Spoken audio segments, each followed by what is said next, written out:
धन धन सतगुरु तेरा ही आसरा।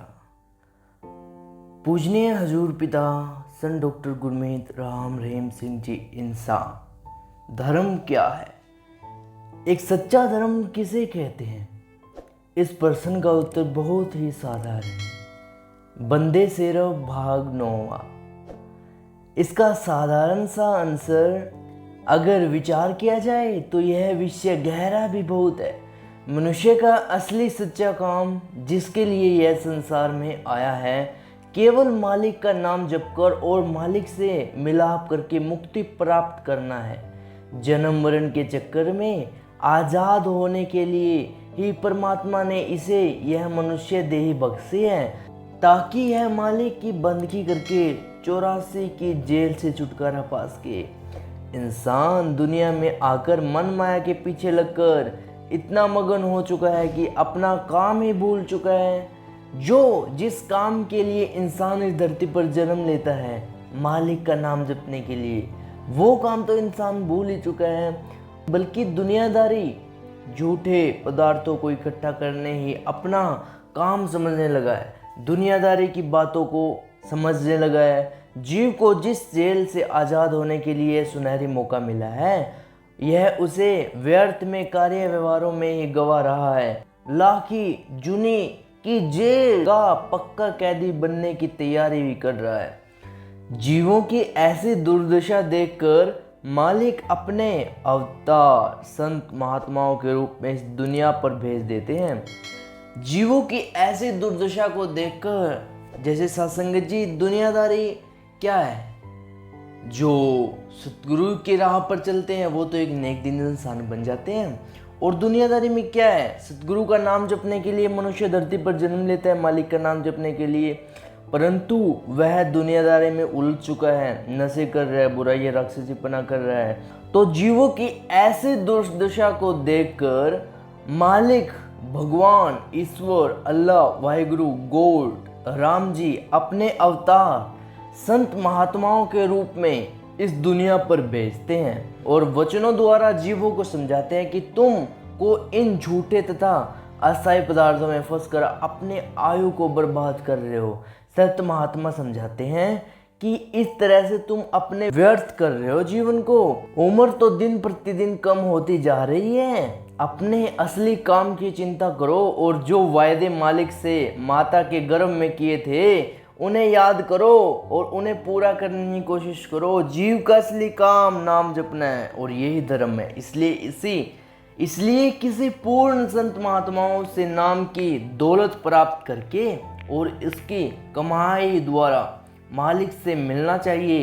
यही सच्चा जीवन है और यही एक सच्चा धर्म है। इंसानियत धर्म, सच्चा धर्म, मालिक की बंदगी करना। एक सच्चे संत कौन होते हैं सत्संग जी? हे जीव, तूने बाहर के बेसदारी संत देखे हैं, अब मालिक द्वारा बख्शे हुए संत की तलाश कर जो तुझे ही बख्शवा दे। इस पंक्ति में कबीर दास जी फरमाते हैं, सब बन तो चंद नहीं, सूरा के दे नहीं, सब समुंदर मोती नहीं, यो साधु जग माही, सवागी सब संसार है, साधु समझ पे पार, अल्पक्षी कोई एक है, पक्षी कोटि हजार।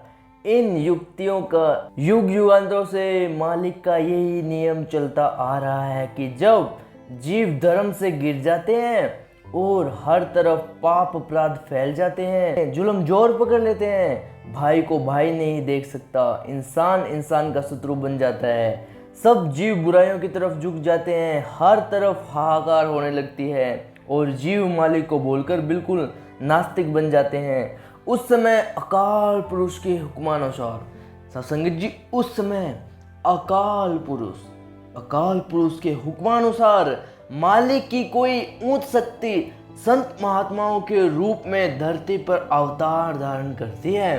संत महात्मा जीवों को पाप अपराधों व जुल्मों से बचाने और अपने सच्चे धर्म को कायम रखने के लिए प्रेम तथा आपसी भाईचारे का उपदेश करते हैं। सत्संग फरमाते हैं, सत्संग में वचनों के जरिए जीवों को समझाते हैं, नाम की अनमोल दात प्रदान करवाते हैं। गीता के अध्याय के श्लोक में श्री कृष्ण जी महाराज अर्जुन को उपदेश करते हुए फरमाते हैं कि हे अर्जुन, जब संसार में धर्म की हानि होती है और अधर्म बहुत ज़्यादा बढ़ जाता है तो उस समय मैं साकार रूप में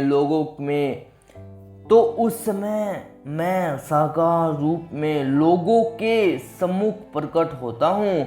आगे फिर कहते हैं कि अपने भक्तों का उद्धार करने के लिए तथा पापियों व दुष्टों को दंड देने के लिए, उनका नाश करने के लिए, धर्म की संस्थापना करने के लिए मैं हर युग में अवतार धारण करता हूँ। इसी तरह किसी महात्मा का भी कथन है, आग लगी आकाश को झड़ पड़े अंगार, संत ना होते जगत में तो जल मरता संसार। जब संसार में जुल्म बढ़ जाते हैं और चारों ओर ऐसा द्वेष की अग्नि भड़क उठती है तो उस समय संत महात्मा इस संसार में प्रकट होते हैं। वे सब जीवों के अपने अमृतमयी वचनों के द्वारा समझाते हैं। जो जीव उनके वचनों को सुनकर उन पर अमल कर लेता है, विश्वास कर लेता है, बेअंत खुशियां व सुखियां वे प्राप्त करते हैं। यानी असल बात तो ये है कि मनुष्य का कुल मालिक के साथ मेल मिल जाता है। यही सच्चा धर्म है। संत महात्माएं हमें इसी धर्म का पालन करने के लिए प्रेरणा करते हैं और मालिक से मिलने की राह दिखाते हैं। बाहर से देखने में चाहे वे आम मनुष्य क्यों न लगते हो, परंतु वास्तव में परमात्मा से अभेद होने के कारण वे स्वयं ही मालिक होते हैं, ईश्वर की एक ताकत होते हैं, या स्वयं ये कह लो वह स्वयं ईश्वर परमेश्वर परमात्मा ही होते हैं। उससे मिलने का रास्ता एक ही है, वह सबके अंदर ही है। वह मार्ग सूरत शब्द योग है। हमारा यह शरीर सच्चे मालिक का घर है, बल्कि परमात्मा मालिक ने अपने रहने के लिए आप ही इसे बनाया है और वह आप ही इस शरीरी रूपी मंदिर में रहता है। जैसे कि बाइबल में भी आपने पढ़ा होगा, यह शरीर खुदा का मंदिर है। अर्थात सत्संग जी, धर्म शब्द का अर्थ, धर्म यही है इंसान सृष्टि में पैदा किस लिए होता है। भगवान ईश्वर अल्लाह वाहिगुरु गॉड के नाम शब्द का जाप करने के लिए, मालिक से मिलने के लिए 84 लाख जूनी काट के आता है, इंसानी देह मिलती है। माँ के गर्भ में रोता है, मालिक तेरी बंदगी इबादत करूंगा, इस घोर नरक से मुझे निकाल दे, ताउम्र तेरी भक्ति करूंगा। परंतु सत्संग जी, यहाँ पर आकर धरती पर जन्म लेने के बाद इंसान अपना कर्तव्य भूल रहा है। फिर इंसान बुरे कर्मों में, राक्षसीपन में चला जाता है। फिर भगवान ईश्वर अल्लाह वाहिगुरु गॉड अपना एक अंश धरती पर भेजते हैं, वह संत महात्माओं के रूप में हमें समझाते हैं। सत्संग जी, आज की इस वीडियो से आपको समझ में आ गया होगा कि हमारा सच्चा धर्म क्या है और इंसान किस लिए अपने धर्म का पालन करता हुआ एक नेक दिल इंसान बनता है।